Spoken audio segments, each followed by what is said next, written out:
بسم اللہ الرحمن الرحیم۔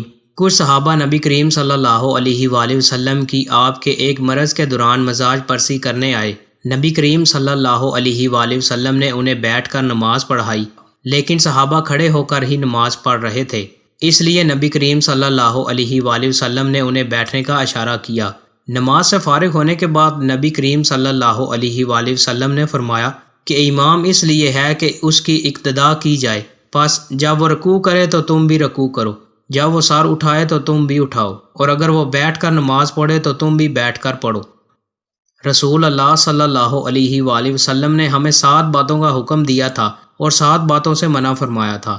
ہمیں نبی کریم صلی اللہ علیہ وآلہ وسلم نے سونے کی انگوٹھی، ریشم، دیبا، استبرق، ریشمی کپڑے پہننے سے اور کسی اور مشیرہ ریشمی کپڑوں کی دیگر جملہ قسمیں پہننے سے منع فرمایا تھا، اور آپ نے ہمیں یہ حکم دیا تھا کہ ہم جنازہ کے پیچھے چلیں، مریض کی مزاج پرسی کریں اور سلام کو پھیلائیں۔ دوستوں، مزید اچھی ویڈیوز کے لیے چینل کو سبسکرائب لازمی کریں۔ بہت شکریہ۔